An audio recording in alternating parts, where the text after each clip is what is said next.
Hello everyone, welcome to another video, and as you can see by the title, I am really putting it all out there because I'm about to be talking about one of the most controversial things you can ever really talk about in front of anyone, which is animated family films, you know?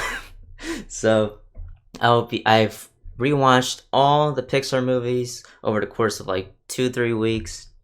It was a lot of fun, and I figured, you know what, let me just do a tier list to see where they are all at because I love making lists.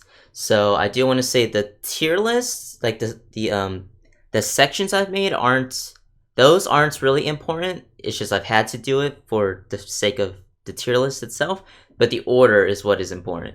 Um, so these all of these are actually much closer than I thought. I thought there'd be like a clear gap between some of these, but a lot of them I was like, ooh, like this one's like barely above this one's barely below this one. Because as Blake and I have talked about with Pixar, there's a level of quality that Pixar sets. So even the bottom movie that's gonna be on this list, I don't think it's a bad movie. I don't think there's any bad movies on this list. Some are just worse than others. But like for example, the worst Pixar movie does not freaking compare to like the worst DreamWorks movie or like the worst Blue Sky movie. This isn't like the bottom movie, and we'll get to it right now. It's no Shark Tale. It's no like Ice Age 5. You know, Pixar holds level of quality, a certain level of quality with all their movies. And again, I don't think any of these are bad. I think even if your favorite movie is lower on the tier list than you would think, I probably still think it's a good movie, you know? And for those watching on YouTube, I am talking to my chat as well as we go through this. So if you hear me say something kind of random or read something, I'm probably talking in chat. So yeah, just want to get into that. So I love the top tier name. Yep. So the tiers are triple question marks. There is the never need to see again tier, and then the very good tier, the incredible tier. I actually did not mean to do that for Pixar. No pun was intended on that. And then there's the Ratatouille tier. You know, anything can be on the Ratatouille tier. We'll just kind of have to see what's on there. You know, it's gonna be a surprise probably to all of you. All right, so I'm just gonna start right now with what I believe is the worst Pixar movie, Cars 2. So growing up, I know a lot of people have like just hated this movie so much, and I was on that bandwagon for a lot of it because I wanted to fit in, you know. But I've never hated this movie, even though everybody was like, "Yo, Cars 2, trash." I always thought, I mean, it wasn't. It was worse than Cars 1, but I thought it was like a fun movie. I thought it was fine. And so, rewatching it though, I was expecting it to probably be higher than at least one or two movies. But rewatching it, it's really not that great. For me, it's more boring than anything else. I don't think it's bad. I'm just watching it. There's a lot of stuff happening on screen. I'm just like, none of this really means anything. There's no like big character stuff going on. And also, I'm more confused on why they made Mater the main character of this movie.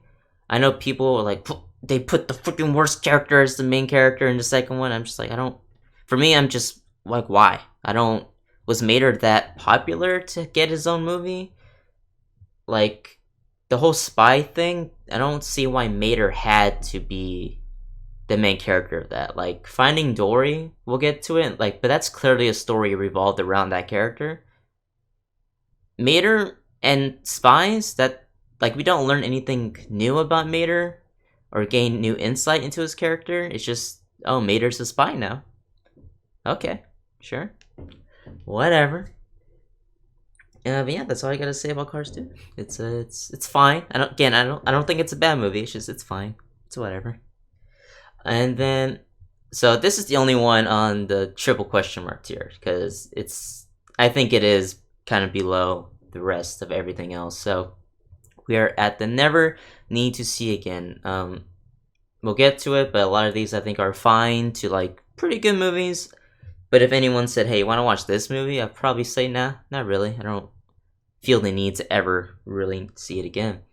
And the first movie on that is the first Cars. I'm not sure how fond I don't know what the general consensus is on the first Cars movie. Um, I really liked it as a kid, but rewatching it, it's fine. It's whatever. Um, what made me kind of push it down also to this level is I saw a movie called Doc Hollywood with Michael J. Fox, and that movie came out in like the 80s or like the 90s. And the plot of Doc Hollywood is Michael J. Fox plays a big up and coming like doctor, and he's trying to get this big position in L.A. And so he drives to L.A. He's kind of a jerk, and then in the middle of the road, he almost hits a cow, which makes him crash into this guy's fence. And it's this funny scene where he's like, "Dude, like I'm sorry about your fence, but I really got to go to California." And he's like, "No, something has to be done about my fence. I'm gonna talk to the judge about this." And it's like, "Okay, fine, I'll talk to the judge." And the judge is the guy whose fence he ran over. And it's this small hillbilly town, and he's forced to do community service for like 2 or 3 days. And then as the movie goes on, he starts to really enjoy the town, and then he goes to Hollywood or LA. Then he goes, "You know what? This isn't for me. I loved this hillbilly town, and so I'm gonna go live there with the girl I fell in love with," which is pretty much just the plot of Cars. And so I thought, wow, Cars not original at all. That's crazy. Who knew? But Lightning McQueen, not a very interesting character. He's okay. The problem with Cars versus something like Doc Hollywood is I don't believe that he really got a bond with everybody. By the end of this movie, he's just kind of a jerk for most of it, and then he's nice to the town for like 15 minutes, and then the movie goes, "Oh, but like that town is his home. He really fell in love with all these people." And I'm like, well, he was nice to them for like 15 minutes. Again, Doc Hollywood, just go watch Doc Hollywood. You actually see him kind of fall in love with all the people in the town. Like you see this growth.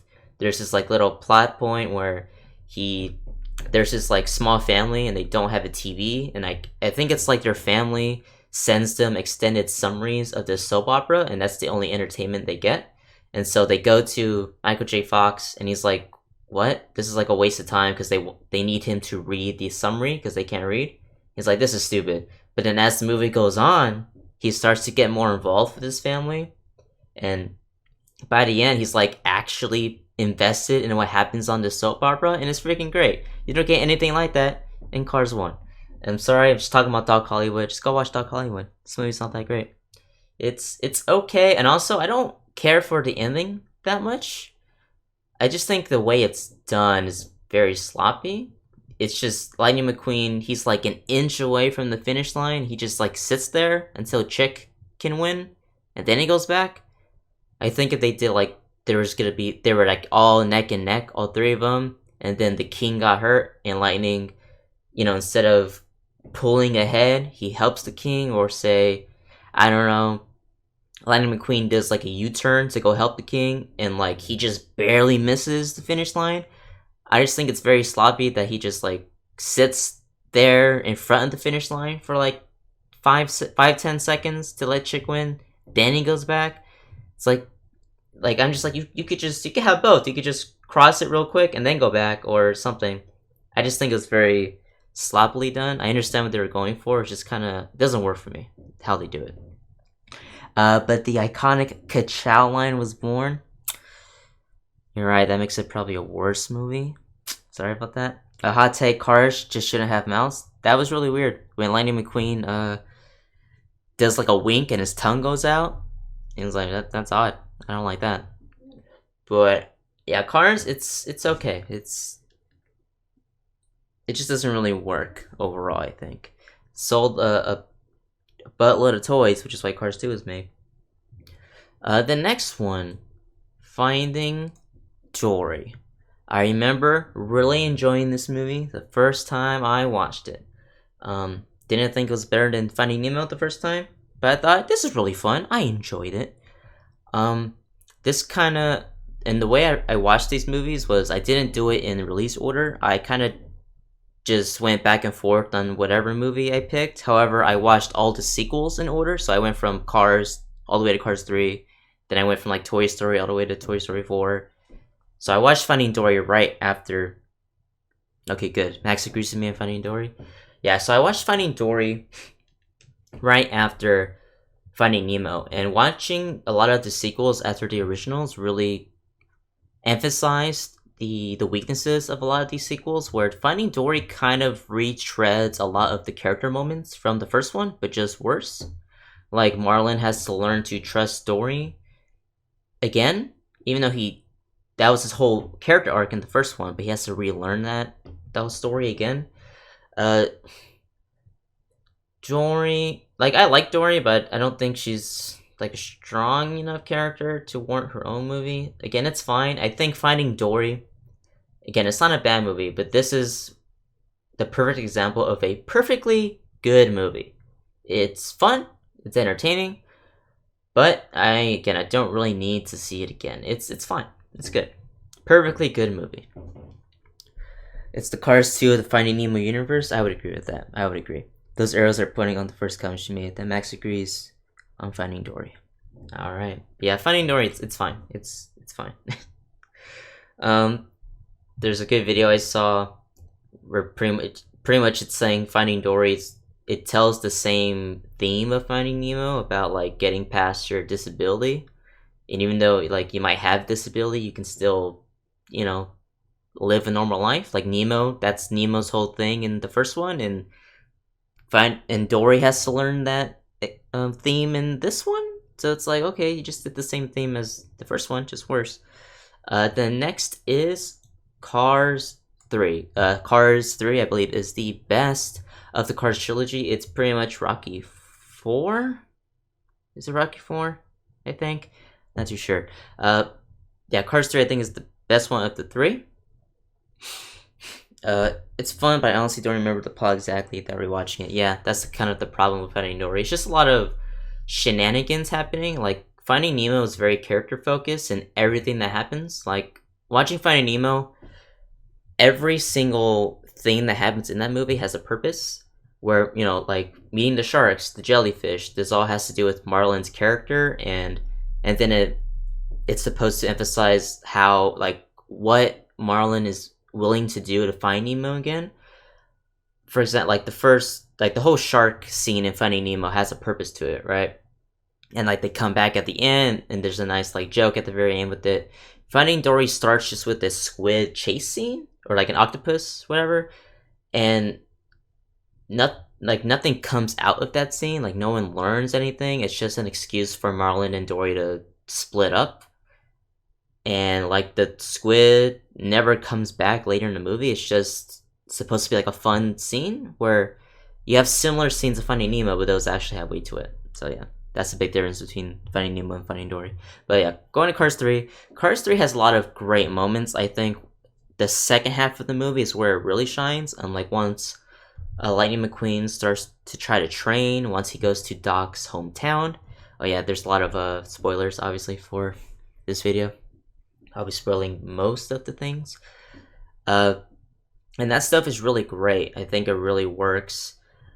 However, I think where Cars 3 really, where it really falters is in its ending. It doesn't really get its themes across really well. What they try to do is the theme is Lightning is slow. He's not in his youth anymore, in his prime with racing, and now he's in a situation where he might not be able to race again or like succeed in that. And he's like, well, what's my purpose? Because racing is my purpose.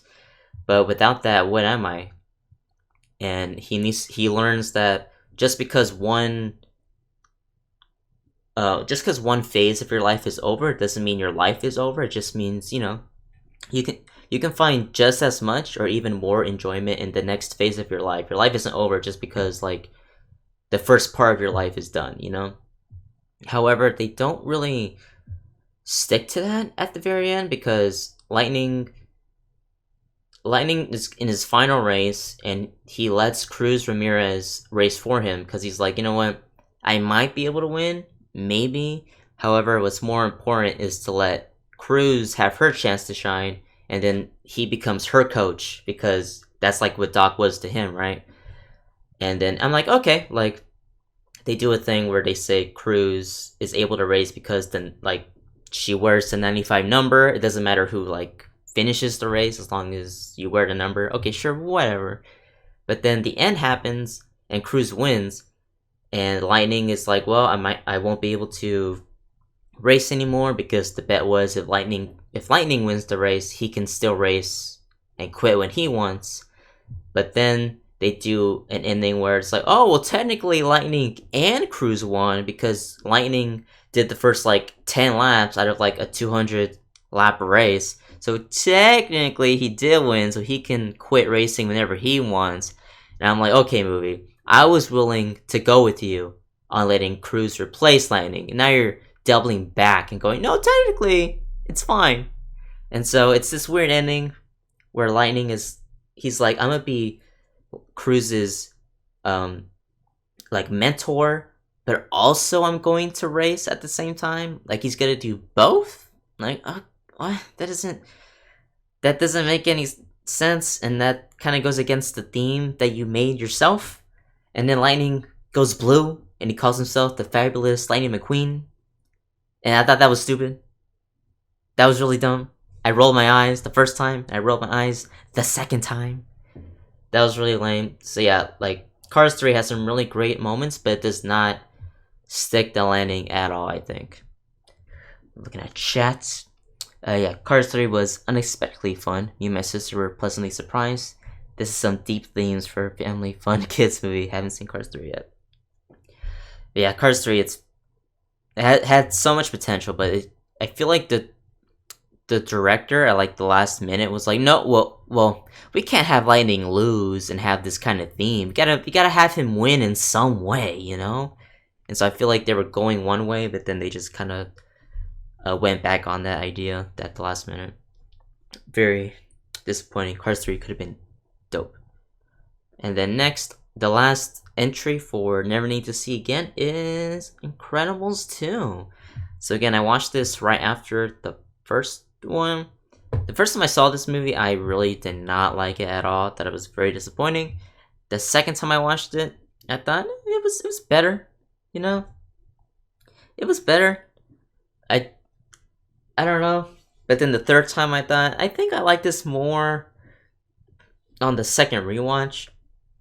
However, I don't think it's very good. I think it's okay. It's an okay. Again, it's not a bad movie. I think it's just okay. What solidified it for this spot is being a sequel to Incredibles 1. It should have been much better than it was, but it was fine. It was okay. But again, I never had the need to see it again. The script feels very, I don't know, it's very clumsy. I know everybody was saying, like, why is Mr. Incredible such a jerk? I don't think he's a jerk. For me, he doesn't cross that line where I think he's unlikable.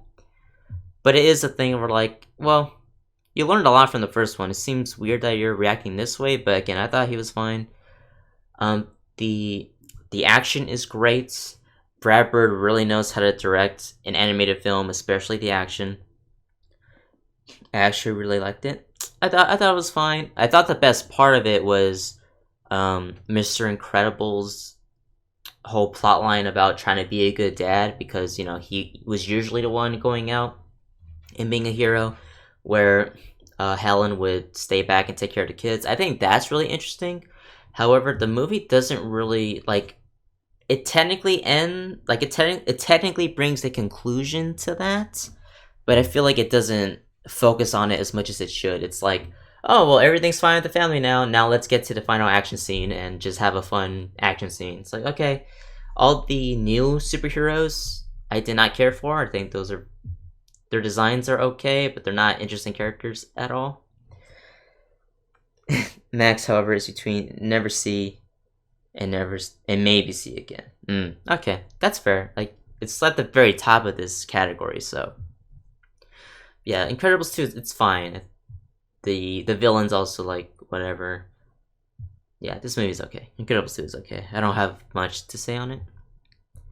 Um, wait a minute. Wait a minute. It's question mark. No need to see again.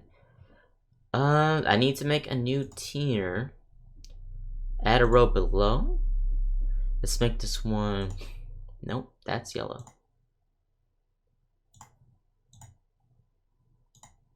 Make this one like a purple. That looks pretty good. I forgot I had another tier, which is, it's fine. It's fine. Yeah, that works. It's fine. It's fine. That was good. Not great. I think that's fair. I think that's fair from Incredibles 2.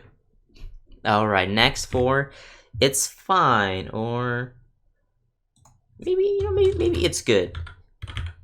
It's good. I think, yeah, it's good. There you go. It's good. Because, and to go here, The Good Dinosaur, much higher than I thought. I had never seen The Good Dinosaur because when it came out, everybody said it was fine too. I didn't care for it. And so I just never ever saw it. And maybe it's just my expectations, but I thought The Good Dinosaur was a fun time. I enjoyed it. I know The Good Dinosaur, its production was very like not great. I remember we heard about this movie for a while before it actually came out. It just kept getting delayed. This was the movie we got was very different from the one it was supposed to be. From what I've heard, I don't know exactly what we were supposed to get, but yeah. But yes, this is the new tier. It's good tier. I liked The Good Dinosaur. I thought for me it was like, was Incredibles 2 better or worse than Good Dinosaur? Good Dinosaur I thought had some pretty good moments. There was like 2 or 3 moments that hit me that I thought these are good moments. These are good. The Good Dinosaur, it's good. I think it's a good movie. It doesn't excel at anything. Like a lot of the beats in this movie I've seen before, like done better, but the beats that it does are pretty good. Like when, like the father dying didn't hit me as much because like we've seen that before, like, Lion King or even The Land Before Time, like 20 years ago. But I thought I felt it. Like I felt Arlo's sadness when his father died. When Arlo has he sees like his ghost dad for a second, or like was it just in his head? I thought that was a fun moment where he's like when he said Arlo says he loves I forget this character's name, Spot. Like I didn't really feel that, but I was like, sure, whatever. The water was well animated, in my opinion. It was very well animated. I agree. And then straight up at the end of the movie, I thought, okay, there's gonna be a moment where the good dinosaur Arlo, he's gonna walk home, and his mom is gonna think that he's his dad. So I forget what his dad's name is called, but he's like Steve. Let's call him Steve. He's like, Steve? And then she's gonna go, no, it's Arlo, because he's more brave and confident like his dad was. And then it happened, and I was like, you know what? I love cheesy shit like that. That was good. But again, it hits some pretty good beats. But the movie just ends. The movie just ends. Like he puts his mark on the silo, and then it just ends. There's not like a final line from his mom saying like your dad would be so proud. There's no like ending montage showing how confident he's become from the beginning of the movie. There's no like scene with his brothers at the very end. It just kind of ends, and I think that is a thing of just the production. They're like, no, like that. This is all we have. Let's just put it out there. It just ends. It was very odd. Yeah, Good Dinosaur surprised me. I thought it was fun. Next is Monsters University. The thing with it was very close between these two. I think Good Dinosaur had some like a few more moments that hit me more than Monsters University, but I would think overall Monsters University is the stronger movie overall, but just like barely. I think I do enjoy this movie a lot. I think doing a prequel was a better move than doing a sequel, because I don't think we ever need a sequel to Monsters Inc. it's very odd watching. I watched this before Monsters Inc. and it's very odd. The themes, some of the themes don't really carry over to Monsters Inc. at all. Like they don't really try to connect it. There's this scene where at the very end the professor goes like, "Mike Wazowski keeps surprising me," and I go, "Mike doesn't. What does Mike do in Monsters Inc.? Like that's like surprising or that's related to that theme at all. Like that it doesn't really play into it at all. It's odd. I do like having an emphasis on Mike in this movie versus Sully. That was cool. I think it's a fun college movie, but it doesn't have a lot of that Pixar magic. It's just like, oh, it's a fun college movie. I think the end is very strong with Mike and Sully like becoming friends. The way like the climax I think is very fun and very cool. And I think it has a good theme of saying like the way we're all taught kind of growing up, like, oh, you go to high school and you get good grades, and you go to college, you get good grades, and then that will lead you up to a good job, and that's your path. Monsters University says no, there's like more than one path. Like they start in the mailroom and they get up to being a part of Monsters Incorporated. I think that's a very strong theme, and I think it works in this movie overall. So I think the ending is very strong. I think it's fun, but nothing like too crazy, I think. And then next is Brave. Oh. Oh. There we go. Brave. Again, very close between these two. But Brave, I think, has a bit more magic to it than Monsters University. It's kind of a messy film. Again, this was another movie that was kind of in production hell for a bit. The movie it was supposed to be, it was not the movie we got. I think even from the trailers, we all thought it was going to be like this epic fantasy adventure, but then it just becomes like Brother Bear. And it's fine. I think, like, I like Meredith. I think the mom is the strongest character. I really liked her on the rewatch. I like how they animate the bear to like move. Like once the mom turns into a bear, like her move, like you can tell, like, no, this is the mom just as a bear. Like the way she moves, like, no, this is how she moved for the first like third of the movie. I think that was really cool and impressive. One sec, I'll be right back. Hello, I'm back. Sorry, I had to help with something, but we are back looking at chat. Never got around to watching Brave. Yeah, I didn't watch Brave when it came out. I watched it like years later. I think during a class they were just like, well, we'll show you a movie. They showed us Brave. I thought this is fine. It's pretty good, I guess. Brave is very forgettable for me. That's fair. I think what puts it over Monsters University is there's a lot of moments I do like. Again, like the relationship between Meredith and her mom. Again, the way like the mom character I think is very strong. I like the setting. I like the music a lot.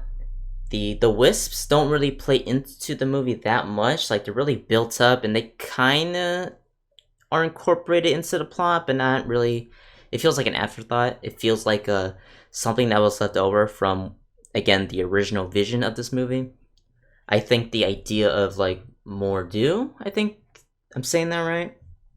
That villain and like with the kingdom and him being cursed, and that leading to the downfall of his kingdom, and then that kind of being reflected with Meredith.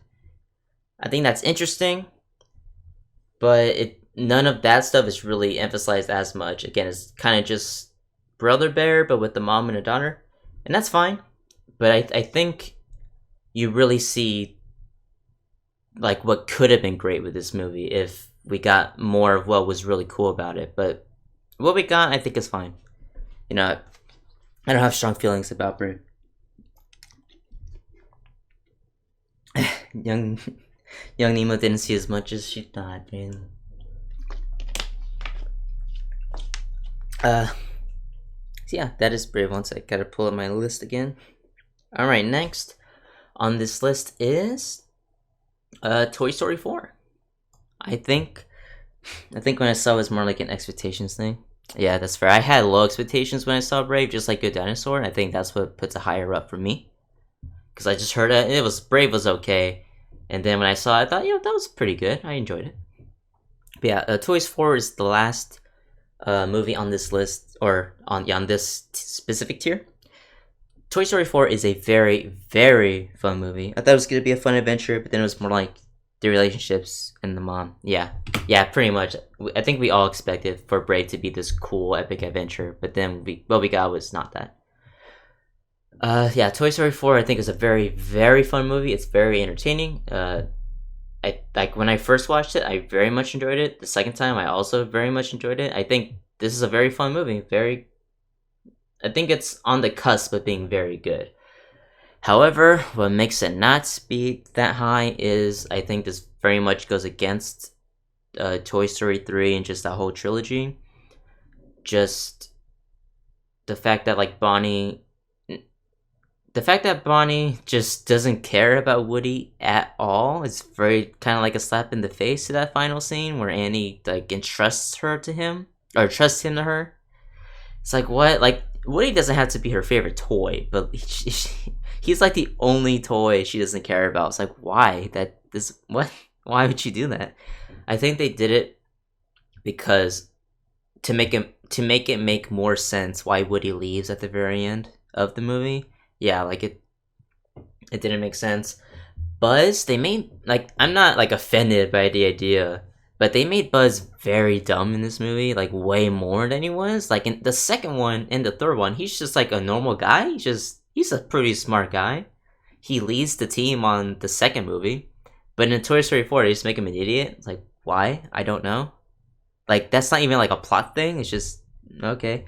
I ended up liking Forky more than I thought I would. Yeah, I agree. I thought Forky would be terrible, but I thought Forky was fine.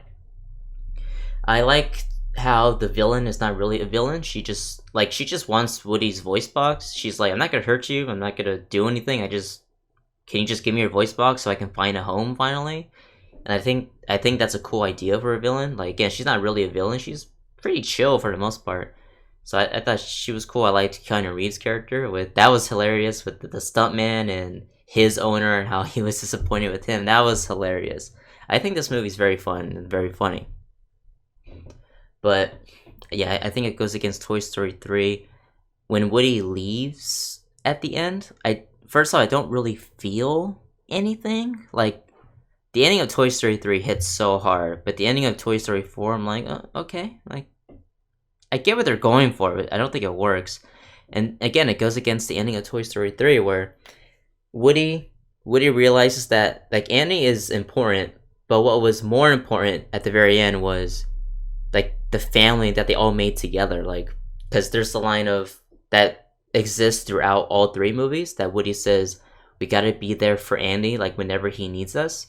But the thing Woody realizes at the end of 3 is like throughout all those years, like whenever Andy didn't need them, they were there for each other, you know, and that was the important thing. The family that like Andy brought them all together, and that's what was important. This family that they made. But then Toy Story 4, Woody's like, "Oh, I'm just gonna leave." What? What? Now that you mention it, did dumb down Buzz, yeah. And so like when that ending happened, I thought that just goes against the ending of Toy Story 3. Like, why? Like at the end of Toy Story 3, I didn't think, oh, Bonnie's not gonna care about Woody and Woody's gonna leave. Okay. Like it's sweet that him and Bo are together. But again, it goes. I think it really goes against Toy Story 3. Oh, and the theme is supposed to be very much like Cars 3, that just because one phase of your life is over doesn't mean your life is over. Like you can find a new dream, a new part of your life. However, Cars 3 does it better, and I already said that Cars 3 doesn't really do it that great. But also, I don't think that was a story you needed to do for Woody, because he kind of goes through that with throughout the trilogy of Toy Story. Because the first movie is Buzz comes in, and Woody's not the new favorite, and he has to learn to deal with that. Again, kind of like how Forky is the new favorite, and Woody isn't cared about anymore. So he kind of goes through that arc. The second and third movies are about Andy potentially not like him being left behind and him being forgotten. And then that's the theme he learns in this, or that's the thing he goes through this movie. So it's just Woody's just repeating a lot of the character stuff that he learned throughout the trilogy, and that's meh. So like all the character stuff and all the themes, I don't really think work, but it's still a really fun and entertaining movie. So that's why it's on the good tier versus the never see again tier. So next we're on the very good tier. We have Up at the bottom of the very good tier. So I know this is gonna make a lot of people go, "What? Excuse me? Up is fantastic. Where are these rankings? These are trash. Which part of it, Lee? Which part of this is trash?" I'm just curious which part you're like, no, this is ridiculous. Yeah, but what's up, Lee? You got just in time for the very good tier onwards. It's only positive from here on out. I'm in the car, so my signal is bad and it's stuttering. Okay, that's alright. Up has a fantastic opening. It's has one of the best openings ever. Like, I remember one of my teachers said like the first like 5 minutes of Up could be its own like short film, and I would agree it would probably maybe be a stronger movie, but it's fine. So the beginning is fantastic. The ending is fantastic as well. That some of that stuff really hits, like when not Carl, no, it is Carl. When Carl opens up the adventure book, and then you see that Ellie put in all like the adventure was being with Carl, not going to Paradise Falls, and then the end of that, which says "Make your own adventure," that really, really hits. And again, kind of the same theme of just because one phase of your life is over doesn't mean like your life is over. Carl still has a lot of life left in him, even though he's old, and so I think that's probably the better. This is the best movie that has that theme versus like Toy Story 4 or Cars 3.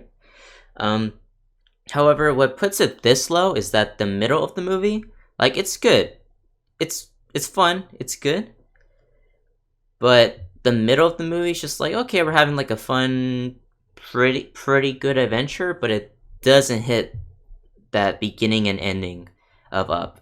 The whole middle of Up, I think, is good. Again, it's good, but I think people mix up. Sorry, not intended. People confuse the beginning of Up with the whole movie because, I like Up, but when everybody talks about, they go, "Oh my god, that first 5 minutes, that made me cry. That was the saddest shit I've ever seen." But they don't talk about the whole rest of the movie, and so that's why it's this low. Again, it's on the very good tier. I think it is a very high quality movie. I just think we all kind of get lost in that beginning portion of Up. I agree that the beginning and the end are good. Yeah. So next this was the biggest surprise for me. A Bug's Life goes next. Before Up was a bit higher on this list, but the more I thought about it, like I was preparing for this list, I thought, what like exactly happened in the beginning, and not in the beginning, the middle of Up. Like I'm trying to process like exactly what happened. I can't remember. Again, like the beginning and end I remember, but the whole middle I'm like, what? So I think Up has stronger moments for sure than A Bug's Life. Again, the beginning and end are so strong, but overall I think A Bug's Life is a stronger movie overall. A Bug's Life was never my favorite. It was actually my least favorite Pixar. My computer just freaked out and died, so it's fine. Yeah, so I'm looking at chat. I love A Bug's Life. Haven't seen it in like 10 years, but I have such vivid memories of it. 11 out of 10 villain, in my opinion. Yeah, Bug's Life is never my favorite because like my favorites were like Finding Nemo, Monsters Inc., Incredibles, and so like when compared to that, I had A Bug's Life. I owned it, and I watched it like a good amount, but I was never like, yo, I really need to watch A Bug's Life. For me, I don't know why, but growing up, once Flick goes to the city, that's when my like attention span for the movie just like dropped. I have no idea why, but I remember watching the beginning of the movie so many times with Hopper and like the food falling into the river, and Hopper is an 11 out of 10 villain. I agree. Hopper is one of the best Pixar villains ever, just because he's so evil throughout the whole movie. He's just so good. He's so good. I would have put A Bug's Life higher. The animation is amazing for 1998. Yeah, it looks really good. I'm sure you've all seen the documentary where they talk about like having to have so many ants on screen, and they had an algorithm to like change, like none of the ants look the same. They all look like slightly different, which is really cool. I loved the repurposing of like everyday objects for the bugs. I would agree. I would agree. I think A Bug's Life is a very, very strong movie, but for me, like it doesn't beat like the rest of these. But A Bug's Life, I think, is very strong. Um, yeah, Hopper's fantastic. I like Flick as a character. Um, the carnival. I remember not liking the carnival bugs like at all growing up, but rewatching it now, I think those are good characters as well. It's just a fun, just strong movie. That bird, I remember being terrified by the bird growing up, and that bird still looks terrifying. I don't like it. The way it moves, it's just like it's terrifying. I don't like it, but it's fun. This is a very strong movie. When Flick is standing up to Hopper at the end of the movie, and like there's flames behind him because the bird is destroyed, and he's like no, like and like Hopper beats him down, and I remember being scared by that scene because it was the first time I really saw a character like so beat up. Because Flick has got like bruises, he's like barely standing up, and that was terrifying for me as a kid. But Flick being beaten down and then standing up, like no, like I am not backing down this time. Ooh, that was a powerful moment. So sick. It was awesome. The carnival bugs are so funny though. Again, I agree now. I just didn't like him growing up. Really, I was terrified by Hopper when I was little. Now I'm on a keyboard. I can really roast these weak ass takes. Wow. Now Hopper was always scary. I always thought Hopper was scary. The bird, that bird is scary. The scariest thing in this movie. That's all I'm gonna say. All those grasshoppers were my nightmare. Yeah, and then the grasshopper that is like a dog. I'm like, oh, I don't like this. I don't like this. It's terrible. Lead thinks they're pretty good so far. All right, pretty good. I'll take it. I'll take it. But yeah, Bugs Life is very strong. I think it shows just how good Pixar is at telling stories. Where like the animation, it's a little rough nowadays. It still looks good, but the fact that A Bug's Life is still this high up, despite how old it is, shows how just great Pixar is at what they do. You know. Can we talk about the Bug Life 3D show that used to be at Disneyland though? That's a part of the viewing experience and it's terrifying. I don't think I ever saw that, but I heard that it makes all the children cry. That's what I've heard. Just, you always hear children crying. Every time. Every time.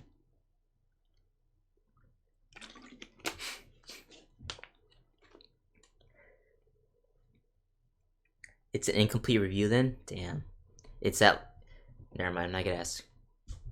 But, yeah, Bugs Life. Really surprised me. Didn't care about this movie growing up really at all. But it's pretty high up there. It's pretty high up there. So next on above Bugs Life is, where is it? Toy Story 1. Toy Story 1 is a great movie. Excuse me. I don't know if I watched Toy Story 1 or 2 first. But while I always liked Toy Story 1, well, Toy Story 1 was pretty scary, to be honest, like with Sid and like the monster toys, and the dog was really weird because like the animation on that dog is very rough, like it has no fur, but it's still scary. Toy Story 1 is a very strong movie, but Toy Story 2 is just so good, so I saw Toy Story 2 way more growing up than Toy Story 1. But Toy Story 1, just like I said with Bugs Life, it is the first movie they ever did, and it's still very, very strong. Woody's whole character arc about accepting Buzz, and then when Buzz and Woody become friends, like that really hits. The climax of the movie is fun.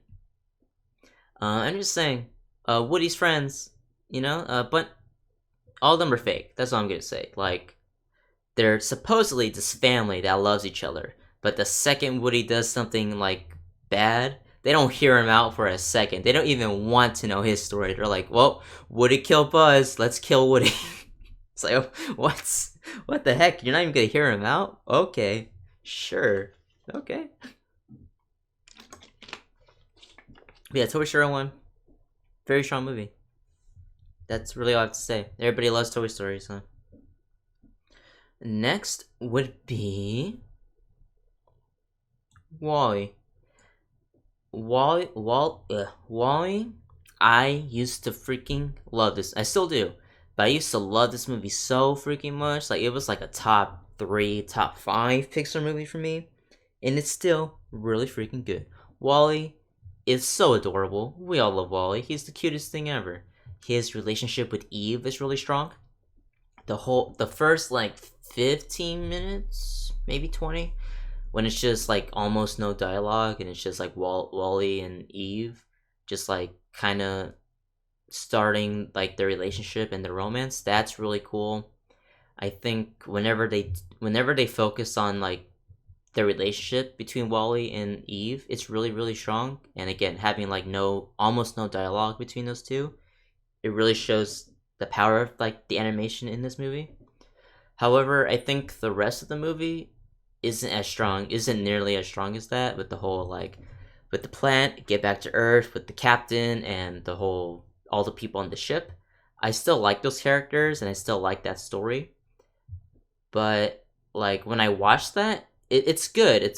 I think it's good, but it just doesn't compare to like that whole beginning of the movie with like no dialogue. I think that stuff has some really great magic and is very powerful. But the rest of the movie, like again, it's kind of like the Up thing, but like better.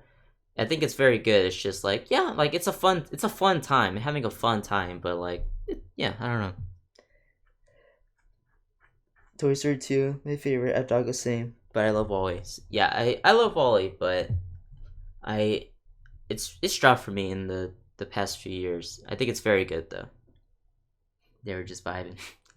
I will say, Wally kind of a jerk though, because remember my boy Mo just trying to clean up the ship, and Wally just freaking rubs his foot all over his face. It's kind of rude. I don't know why Wally did that. Mo's just doing his job, all right. He's doing his best.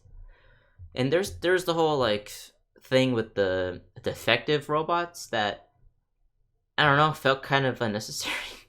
I don't know why it was really in the movie. I didn't mind it, but I just thought this probably just could have been taken out and it wouldn't change the movie like at all, because it doesn't really play into Wally's character at all. Because Wally doesn't care about those robots at all. They just like help Wally because they think he's cool. Yeah, Mo's great. Mo's awesome. I love it. Next is so from here on out, these like again, I think all these movies are good, and again, we're still on the very good tier. But from here on out, these are all movies like I really love. So we got next is Inside Out. Inside Out is one of my most rewatched Pixar movies. I like it's just one of those movies I go, let me watch Inside Out. That's a fun movie. I really like it, and I think it's a very strong movie. The I thought it'd be higher though. Bing bong, bing bong. We'll get to that. We'll get to that. So Inside Out is one of my most like it's one of the movies I watch the most in terms of Pixar, and I really love it. And again, I think it has some really powerful moments, like the ending with Joy, where like she's in the pit and she finds the sad core memory, and she like learns that sadness is a good thing. That's a very strong moment. From then on, I think the movie's very strong. The problem I have with Inside Out, which I really cemented on this rewatch, is Inside Out. Inside Out is more focused on its own world and its own creative ideas rather than the actual characters themselves. So I guess like for example, what I just said, like with Joy and her learning that you don't need to just be happy. Like the whole movie is about being a more emotional, what's it called? Emotionally healthy person isn't just being joyful all the time. Because I think a lot of times growing up we're told, oh no, just be happy, just be happy all the time, and that's like you should always try to be happy. But this movie says like no, like being sad, being angry, all these other emotions. That's it's okay to feel those things, and feeling those things are good, right? I think when it focuses on that, the movie is very very strong, and I think that's such a mature message for kids. And I think it's one of the stronger themes slash messages that's in all of Pixar. However, it doesn't focus on it that much. Most of the movie is like, oh, let's look at Imagination Land. Let's see how dreams are done. Let's look at memories, and like when they're grayed out, they disappear. Let's like the abstract thought little comedic scene. Inside Out is more focused on showing, oh, let's just explore this really fun world. And a lot of those things are really fun and creative. However, on like the rewatch, sometimes that can get kind of dull. Like now when I watch Inside Out, the last few times I do not care when they get to the dream section. Like when they try to go, oh, let's wake up Riley, and then we see how dreams are done. Then they go to the place where like the clown is, and then the clown comes and wakes up Riley. And that feels like a very unnecessary part of the movie, because what happens is Riley falls asleep, and then they're like, oh, let's wake Riley up. No big character thing is learned in that section. And then Riley wakes up, and then we continue the plot of the movie. And there's this part of the movie where, in the beginning, where Riley falls asleep, and Joy says, oh no, that's good that she's asleep. It means nothing bad can happen. But then when Riley falls asleep the second time, Joy's like, oh no, we gotta wake up Riley. We don't have enough time. Like, well, it's fine if she's asleep, because you told me earlier nothing bad can happen. So, like, that just feels like, oh, well, we want to focus on dreams and look at that. And so, yeah, I think when Inside Out, especially in its ending, when it focuses on the characters and the actual message, it's fantastic. But most of the movie is just about the fun wackiness of its world. So I think that's what makes it not as strong as it could be. This is higher on here than I thought it would be. Inside Out's just okay, but Joy, you're in the movie. Facts. It's just okay. I just really like Inside Out. I really like the characters and just the message and everything about it. I just think it could be stronger. And we'll talk about like a stronger version of Inside Out later throughout this video. What was the character in charge of dreams? Fear. So that was a bad idea. That was a really bad idea. But when Joy lets sadness take over, and then Riley talks to her family, and they have that whole emotional scene, that makes me cry. Like, that's such a strong scene. But again, if we had more of that throughout the movie, Inside Out would be much stronger, I think. The Dream merch? They need to sell the merch. Makes sense. So yeah. Next is Onward. So Onward, maybe I'm wrong about this consensus, but I feel like for Onward it's either like, oh, I really liked it, or I thought it was just okay. That seems like the two camps for that. Especially because Onward came out like right before or right around the time of lockdown when COVID was happening, and so a lot of people didn't really see it.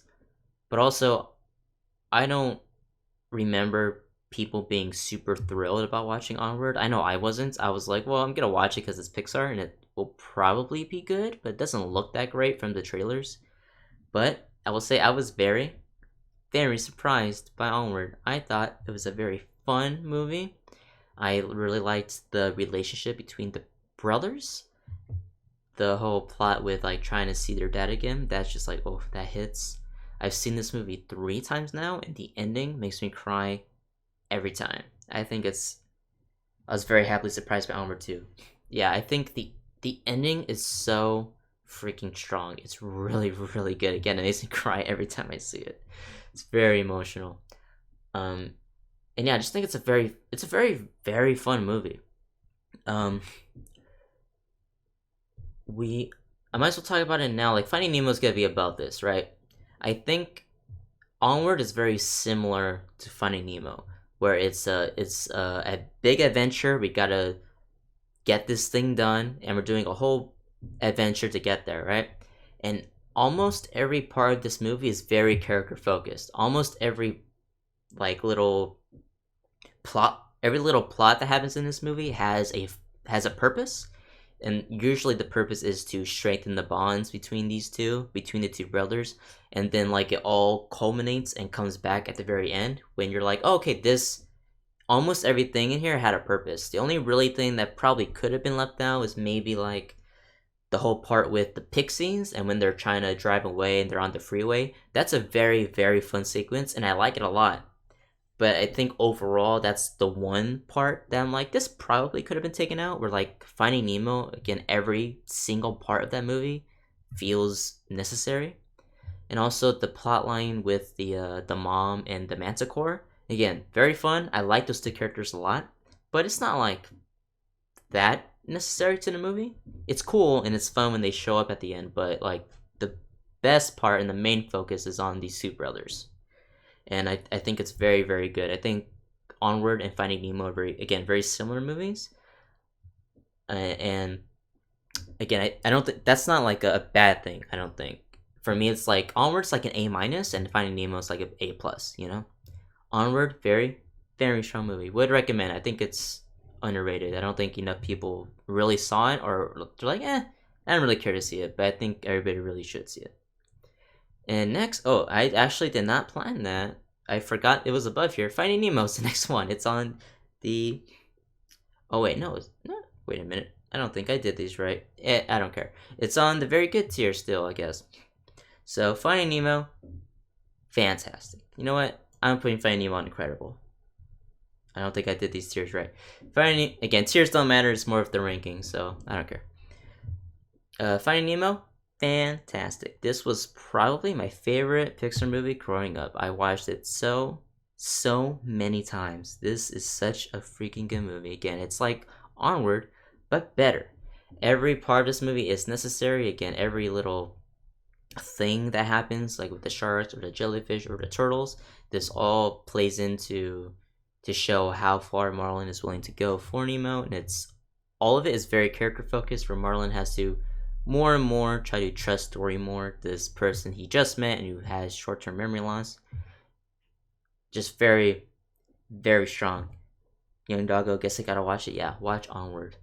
But yeah, Finding Nemo is so good, and kind of like with showing how it's a bit better than Onward, the A plot and the B plot are very, very strong on their own. Like the A plot is Marlin trying to find Nemo and him going through that, where the B plot is Nemo's story and him learning that he can still do anything that a normal fish can, despite his disability with his little fin, right? And that's really strong. Those two plot lines, like both, are very, very strong. We're again with Onward, the B plot with the mom and the Manticore. It's fun, but it's not like that character focused, you know. But Finding Nemo is so good. That ending hits every time when Nemo's swimming away with the rest of his class, and he just like disappears into the distance, and Marlin just he's accepted it, and he trusts his son, and it's so beautiful. It's such a beautiful movie. Good about the C plot, Marlin's jokes. You're right. That's why it probably should be higher, but it's not. Yeah, that's really good. Marlin becomes a funny fish, by the end. Yeah. And also, Finding Nemo tricked us that the ocean is a cool place. You know, I know Finding Nemo also kind of says the ocean's terrifying, but the ocean is a horrible, horrible place. It's awful. But it's such a beautiful looking movie. They make the ocean look so appealing, you know? It's great. Next is Toy Story 2. So these, again, almost all these were very, very close together. These two were so hard for me to do. I think Finding Nemo is a more emotional movie with a lot, like it hits you more. But Toy Story 2 is so freaking good with like the fun adventure. It's so freaking good. The the traffic cone scene with on the street, that's so fun. When they're in the toy store, freaking Zurg and the second Buzz, that's hilarious.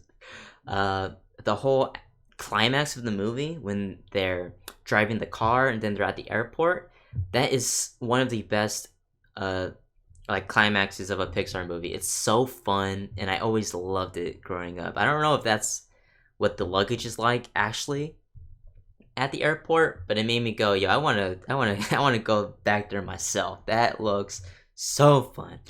My favorite part of Toy Story is when Woody stands up to the Heartless. I agree. When he calls out young Xehanort for having no friends, chills. So yeah, I think Finding Nemo hits more of that emotional weight, but Toy Story 2 is just Toy Story 2 has those moments too, but it's such a fun freaking movie. It's so good. When Buzz is talking to Woody, saying that he's a toy, he's a child's plaything, and he's like, you taught me so much, now I'm here to save you. Oh, that hits so good. That hits so freaking good. I love Toy Story 2, it's iconic. Yeah, and Toy Story 2 has the best opening sequence with the Buzz Lightyear video game.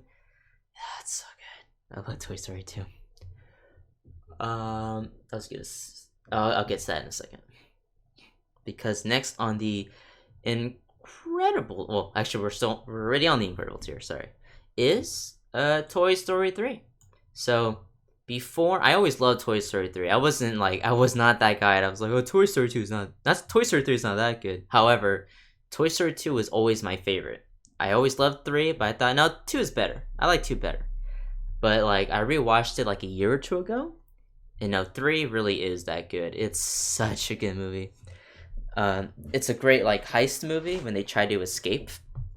That's so freaking fun. Lotso is terrifying. The whole daycare is an amazing setting. Like, you go, oh, it's just a daycare, but they make it so like, they make it such a terrifying place. I love the phone. The phone that helps them out, that's really great. And of course, the ending of the movie, it hits, right? For me, like, people always talk about how they think the toys are going to die. I never thought that. I was like, you're gonna get out of here somehow. I don't know how, but they are. I think the ending is just a tad, don't kill me, it's a tad too cheesy when Andy starts to play with all the toys and like he introduces each one.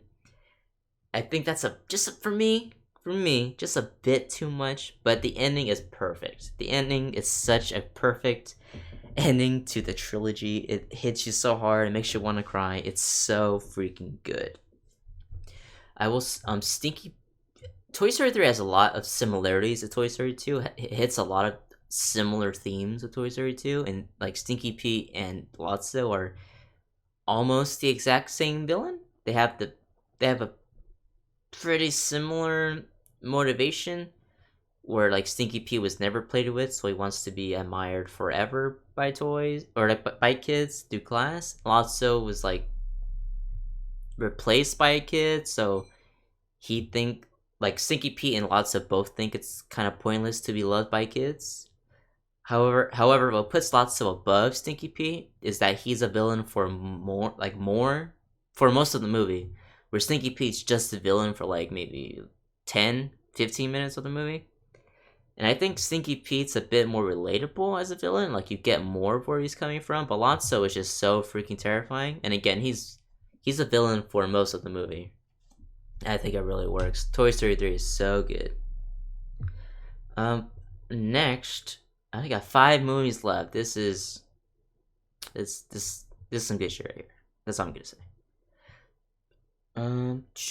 Next is Incredibles. So these top 5 here are my favorite Pixar movies. So even if it's on, again, Incredibles on the bottom of the top 5, but it's still one of my favorites. It's still fantastic. Incredibles 1 is so freaking good. It's one of the best superhero movies ever made. It's just so fun. It's such a smart movie. Syndrome, one of the best not Toy Story. Syndrome is one of the best Pixar villains. He's so good. The scene where Mr. Incredible looks at, like, he's looking at all the heroes that were killed by all the robots, and it goes back and forth saying like, oh, this hero died and this machine died and this hero died. Like, that's such a horrifying scene, especially when you rewatch it. Incredibles is such a perfect movie. It's so good. Lotso was aggressive. He honestly was. See, to go back here, Stinky Pete's whole thing is like, again, kind of more relatable, makes a bit more sense. I was never played it with, and now I have the opportunity to be loved by children in a different way. Lots of like, oh, I was replaced by my kids, so being the life of a toy is meaningless.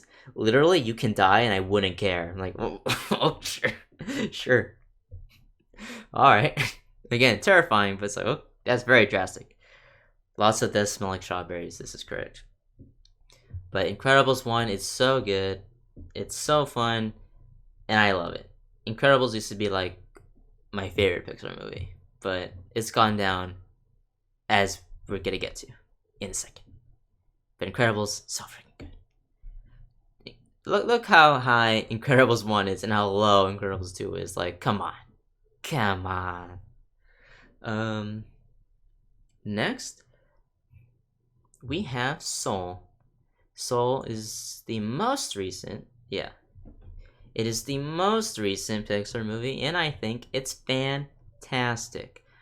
Soul is the better version of Inside Out, which makes a lot of sense because, well, it makes more sense when I say that the director of Soul, Pete Docter, also directed Inside Out, so he clearly likes more like bigger themes in his movies.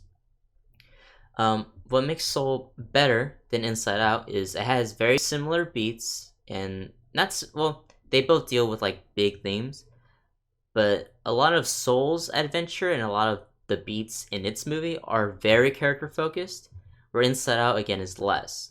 Where Inside Out, let's just say like 60-70% of the movie is more focused on the world. Soul, it's like maybe 15-20% of the movie is focused on the world. Like the the beginning of the second act is focused on like the afterlife and like how it works, but then we're on to character stuff, and so it doesn't bog down the movie. But I think it's very strong. I think especially because a lot of the things we see in other movies, it does it very well. I watched last night and it was great. Spirit Boat Go Burr. I agree.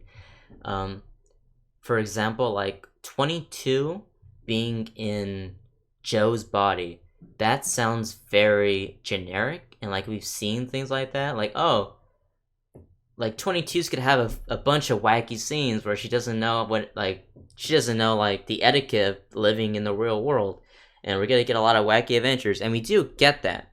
We get a decent amount of that, but I don't think it's too overplayed. Like, there's not. I don't like cringe. I don't cringe when it happens, and I usually cringe when movies do that. Like, we get like Joe lays on like the vents, and I think that's like the most cringy thing that happens. But again, I don't think it's that bad because it just like happens and that's it. You know, for the most part, 22 like kind of functions pretty well in the real world. Like, there's no scene where like she steals some pizza because she doesn't know you gotta pay for pizza. Like, that never happens in the movie, and I was like, oh, thank God. But yeah, a lot of the stuff is very character focused. Just most of the movie, when it happens, like, it serves a purpose, because it all serves the purpose of either Joe learning something or showing 22, like giving 22 the purpose to want to live, right? And I think that's what makes a lot of the stuff in Soul, like a lot of its beats work and be more character focused than Inside Out. But Soul has some of the most interesting visuals I've seen in really any animated film that does in the afterlife. It's very, very strong. Joe and 22 are really good characters.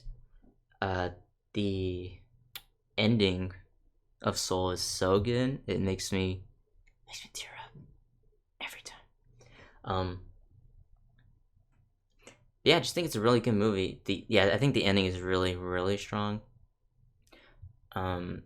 I love how it ends. Like, with Inside Out, we get a whole montage about how Riley has improved and become more an emotionally healthy person, and that's good. But I like how Soul just like ends and saying like, well, like, is he gonna stick with jazz? Is he gonna be a teacher? Like, he's probably gonna stick with the teaching, right? He's probably gonna do that. He's probably gonna realize teaching is his true passion.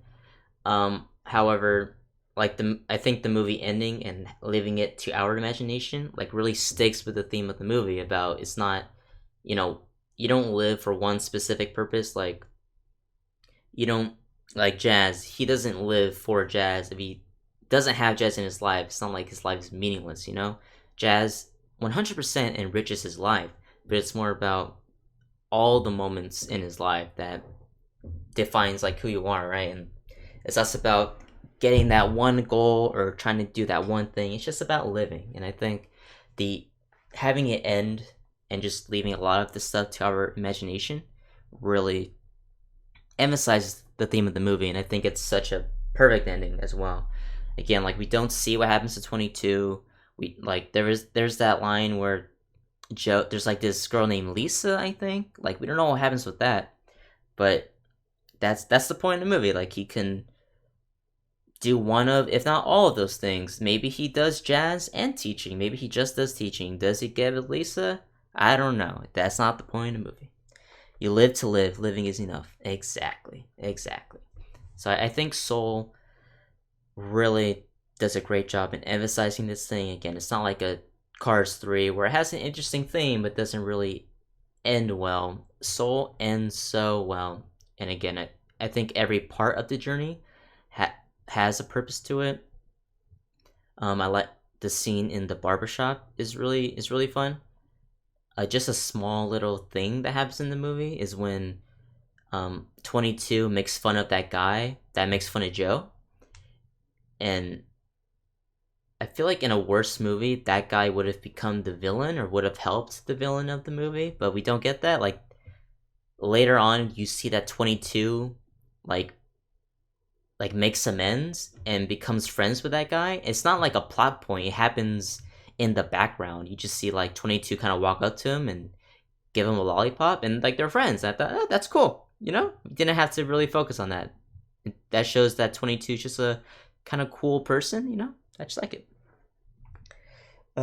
Yeah, the message of Soul really hits different. I was also wondering about Lisa. Who is she exactly? But we don't need to know that. We don't need a ending montage like Inside Out or something like Onward. Even though those again, I like those movies. We don't need that in Soul, and that's very strong. And I like how it doesn't focus on the world too much like Inside Out does. Joe's a cat for like a decent amount in the movie, but I don't think it's like overdone. I just think it's very, very strong. I just like Soul a lot. And yeah, I think this is the Inside Out has a lot of themes that are more mature, not necessarily for kids, but kids can understand it. Soul is really not made for kids at all because no 10-year-old is gonna go, yo, what am I gonna do in my life? Like I need to fulfill my purpose. Like no, like this is made more for adults, and I think that's what makes it so good, especially when you're older. Um, yeah, I could talk about Soul for so long. Soul is just great. It's a great movie. Um, One sec. Looking at what's next. Next for me, and if you know me, Coco is next. So for me, I think Soul is a stronger movie, probably overall, especially like the themes it hits and how it executes those themes.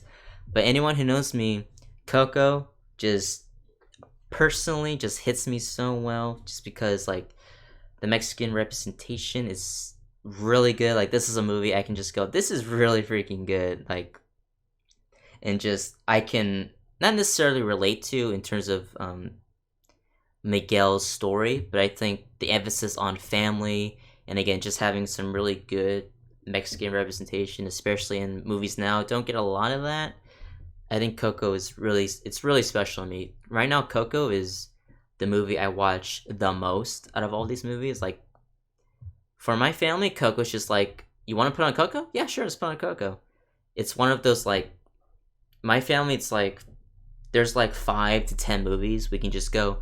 Well, we don't know what to put on. You want to put on this, and we just go, yeah. And Coco's one of those. We can just watch Coco all the time and just always be entertained by it. It's just such a good movie.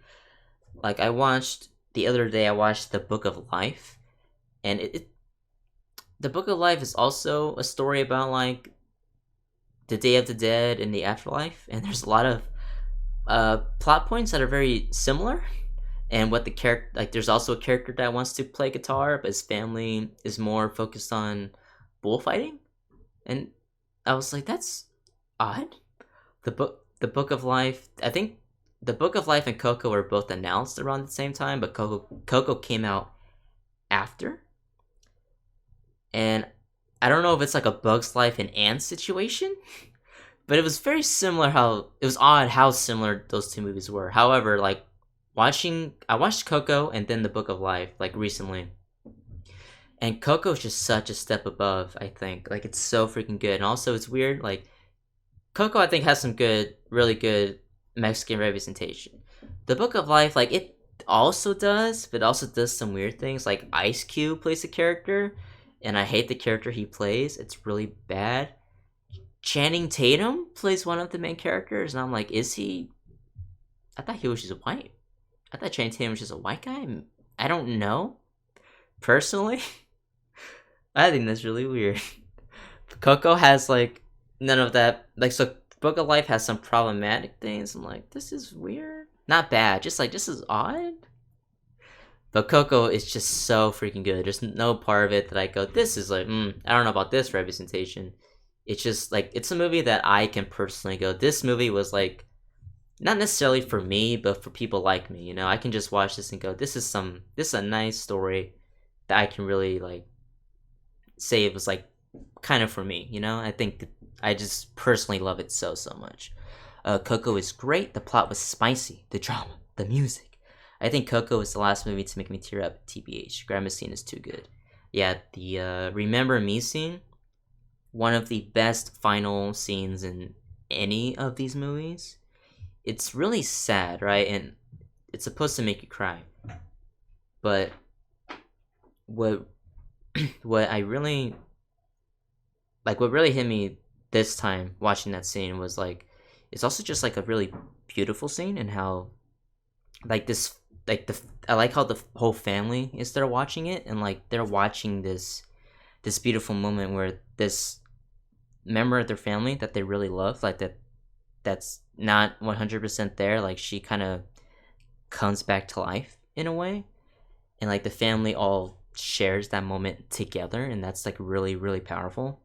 So that was a new way of looking at that scene for me. I just thought that was really, really strong.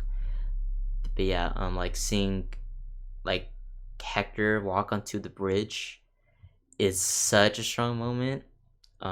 Having the whole like the living family and the dead family there together at the very end was good, and just like having like Miguel, like what Miguel learns is like being, he realizes what's more important is being like accepted or like by his family than rather by the whole world. And I like how the ending isn't just Miguel performing at like the plaza at the very end of the movie. He's performing for his family, like with his family, and his family is supporting him, and like they carry, you know, they're like carrying him on their shoulders while he's playing guitar, and it's such a beautiful scene, and it just all works so well. See, I think like Soul, like I could argue that Soul, Incredibles, and Toy Story 3 are probably stronger overall, but again, personally, Coco just hits me on that level. I love Coco so much. And after Coco is oh wait, no, not the Ratatouille tier. I almost got you guys.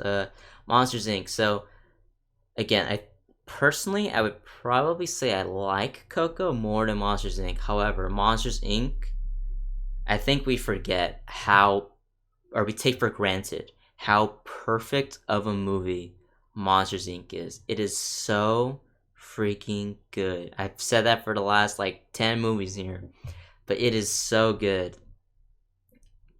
Mike and Sully, like their friendship, it's great. Boo and Sully, their relationship makes you cry.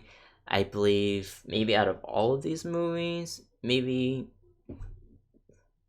like Inside Out and Soul, you could argue maybe more, but Monsters Inc. is just like the most imaginative and creative Pixar movie out of all of these. Just this whole monster society and how it works with the doors, and the screens, it's so good. It's so funny.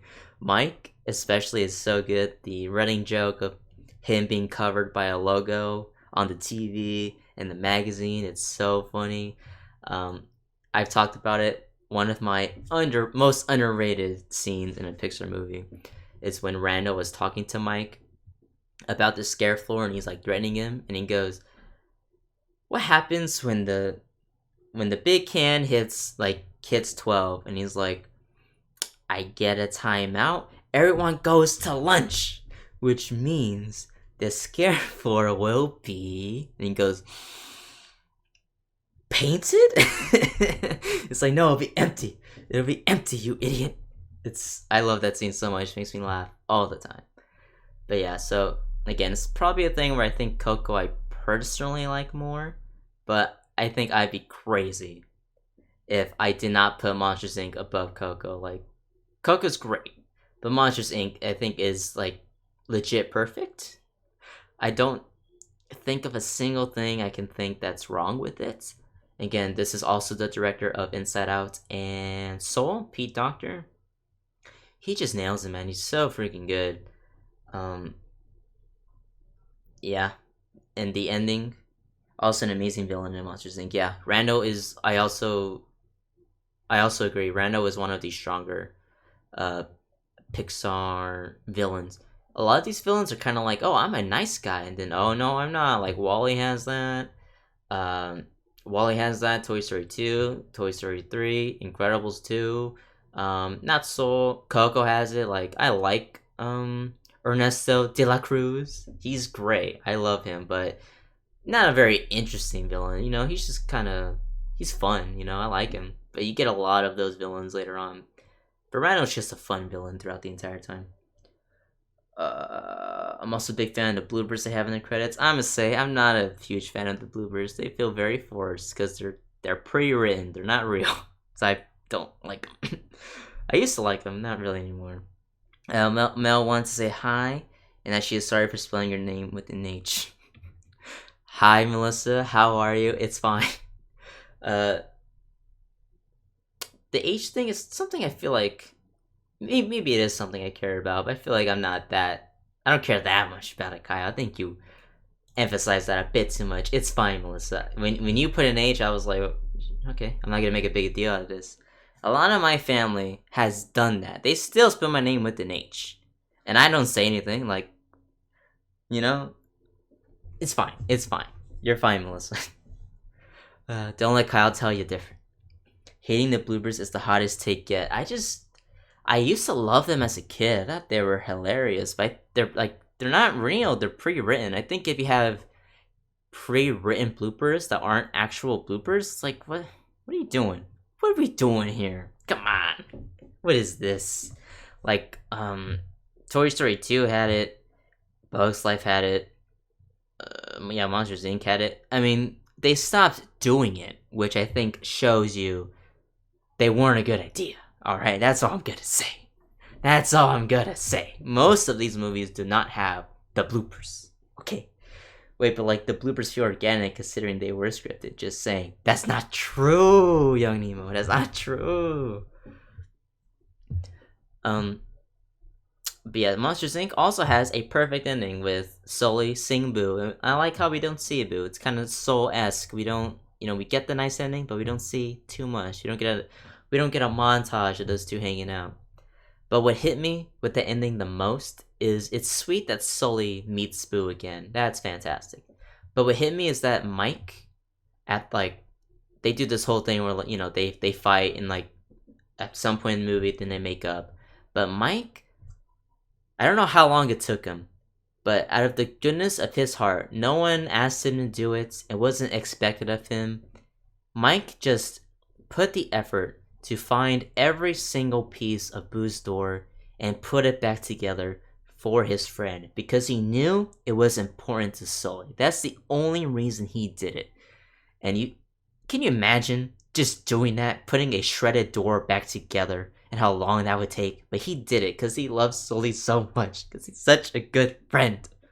So good. And then Mike, even though Sully, I don't want to say Sully deserved it, but Sully was kind of being a bad friend. But then Mike, he comes back and helps his boy anyways. Rano was choking him out, and he helps his boy. You know, it's so freaking good. Mike is the MVP of Monsters Incorporated. That's all I'm gonna say. It's so good. Mike's getting blocked in all the promo art. It's top tier. I agree. Yeah, I guess it's a hot take for the bloopers, but I stand by it. But I love Mike's reaction both times for that little gimmick. When on the magazine he's covered by the barcode, he goes, "I can't believe it. I'm on a magazine." uh Billy Crystal's performance as Mike is top tier. Like, Mike is so freaking good. I love him. I've said so freaking good for the past like 30 minutes, but I regret nothing. It's all so freaking good. The friendship between Mike and Sully is truly beautiful. Chef's kiss to that. I agree. Is there anything else about Monsters Inc? The climax is really fun with all the doors. That's one of the best climaxes in the Pixar movie as well. And yeah, it's fantastic. So, I know you've all been wondering, what's gonna be on the Ratatouille tier? How do you feel about the snow cones? Like, in what way? Do I think it's funny? I like the snow cones. Overall, I like the snow cones. I don't know which part. Just in general, I think it's funny. I like it. I need the snow cones take. Well, it's when Sully is zooming down the mountain, and the abominable snowman goes, "Hey, I got more snow cones." It's really good. That's some peak comedy. Oh, guys, when Sully and Mike are in the cave, and Mike is like, "No, you gotta go on your own, buddy." And Sully leaves, and Mike turns around, and his friend is just gone. He was like, "This son of a bitch really left. This son of a bitch really left me. You kidding me?" Mike, MVP. MVP. That's alright. It's lemon. Monsters Inc. is probably the strongest, maybe overall movie in this whole thing. I don't know. But it's gonna shock everyone. But Ratatouille it's the only movie in the Ratatouille tier. Ratatouille, some people might say a rat patootie. It's a little reference there. Ratatouille is my favorite Pixar movie. I don't know when that happened. I loved it the first time I saw it, but I think on like the second or third watch, I just thought, I don't know why, but this is my favorite Pixar movie. I think it just does so much right. Again, I think I could probably argue that Monsters Inc. is a stronger movie than Ratatouille. But Ratatouille does for me, it just does so well. It's so good. Remy is an amazing character. I love what they do with Remy and Gusteau. I like how Gusteau is just like, he's not like a real ghost. He's just a figment of his imagination. And so, like, at the very end, when Remy's like, "Why do I need to talk to you this whole time?" He's like, "No, you never needed to. He's just been trying to talk to himself this whole time." I think that's very powerful when, like, Remy, Ratatouille, a true legend among legends. Exactly. The scene where Remy is freed by his family, like that villain gets him, and he's like, "Why is this important to you?" And he's like, "'Cause I'm a cook." Like, Remy's not, because he's like, I've been pretending to be a human, and I'm not really a rat either. He's just a cook. That's just who he is deep down. The one thing Ratatouille didn't do right is actually make a Ratatouille. I'm sure this is Max talking to you about this. They show you what Ratatouille looks like normally. It's just a fancy way of making it. Like, on the card, they show how it's usually made, but this is just a fancy way of making it. That's what makes Remy the best Pixar character. He makes Ratatouille in a completely different way. He's changing the game, baby. He's changing the game. The Ratatouille game. This is Alex, and Max also agrees. Just a hater. I'm sorry Remy's on a different level in terms of a chef, and you're just making Ratatouille like a normal Joe. You know what I mean? Like, what are you doing? What game are we playing here? It's also it was an elevator Ratatouille or some. No, Oh, so I think Remy knows a bit more about cooking than Max. All right, I know Max is he thinks he's a chef, but I mean Remy's a real chef. All right, he's just making it different. He's just built different. That's what he's doing. All right. Yeah, but she's never. Your mom has never made ratatouille like Remy does. um, I sorry. Linguini. Linguini is fun. I don't think he's the greatest character, but Linguini is really fun. I like his little relationship with Colette. Guys, Colette, Queen. Am I right? I like Linguini's little story about like how he doesn't like he appreciates Remy, but it's like I like how the movie presents it and like what is Linguini supposed to do? Tell the whole world like a rat is really making these dishes? And the movie's like, yeah, like that's what he should do. Like it's ridiculous, but that's what it means to be a good friend. And Linguini learns that lesson. I like how Linguini's not like it doesn't get to his head too much. Like he doesn't become a dick or become a villain.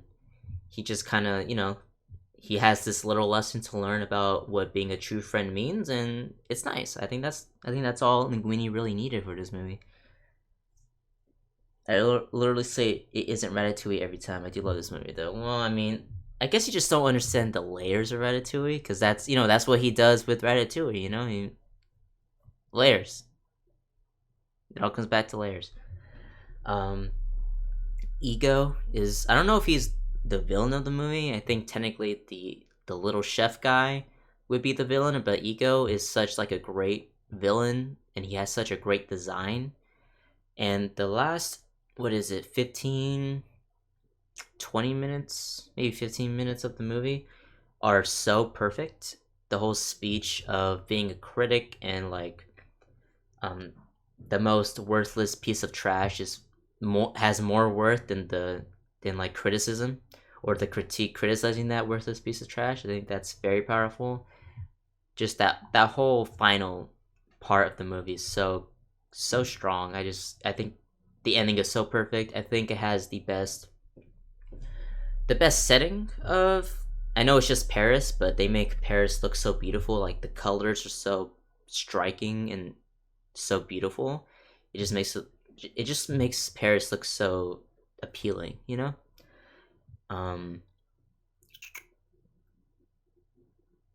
I was trying to say something and I lost my train of thought. Looking at chat.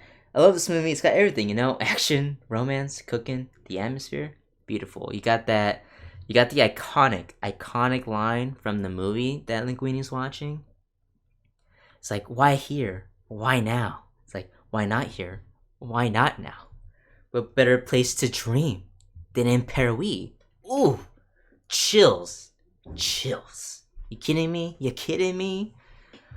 Um, yeah, I think Remy is just a really strong character, and the whole idea of anybody can cook, greatness can come from anywhere. I think it's supposed to be like a different way to say like anyone can make their dreams come true. I think it's just a different, unique way of doing that message, and I think it does it really well. Paris, exactly. Paris. All the characters are fun, even like the side characters that don't get much attention. They're just really fun. All the other chefs, the guy who killed a man with a thumb, crazy, crazy. Um, I think I said the soundtrack is fantastic. I think it's probably the best soundtrack, other than maybe Soul. Finding Nemo is a really good one. Obviously Coco, but Ratatouille soundtrack just hits different. But yeah, I don't really have any negatives about Ratatouille. I just love Ratatouille. Everyone has their personal favorite. Again, I don't think there's any bad movies on this list. If someone was like, Brave is my favorite Pixar movie because it reminds me of my relationship with my mom, I think that's perfectly fine. Oh, I think that's a perfectly acceptable answer. Now I'll go, yeah, I understand that. Now, if you say Cars 2 is your favorite, I mean, I guess, but whatever. Incredible soundtrack, pretty good. You are right. Very underrated. I also sing that Ratatouille song every time I cook. That Ratatouille, like Le Festine, I don't think I said that right at all, but that's how it's spelled. It's so good. It's so good. I love it.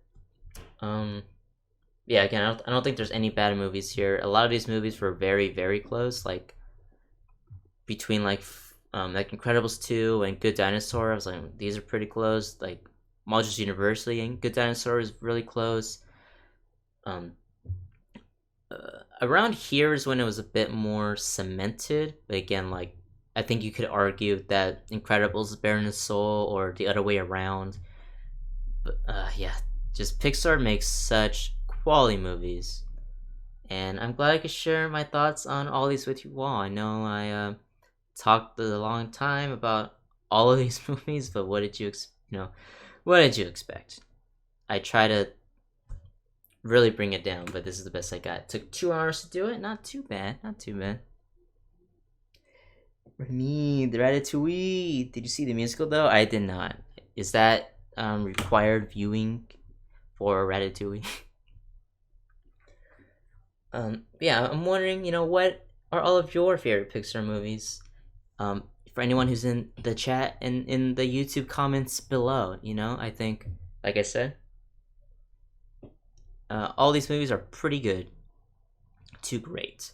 So I don't think there's any wrong answer for favorite Pixar movie. But yeah, I'm glad we could all enjoy this time. I thought this would be more controversial. There'd be more debate about this, but I'm glad there wasn't. Cars 2, damn, the bold choice. Yeah, overall, what you guys think of this Pixar list? I think it's pretty good. Yeah, that's probably if for me, I really appreciate it. And yeah, post your favorite Pixar movie down below, people. And I'll see you guys next time in the next video. See ya.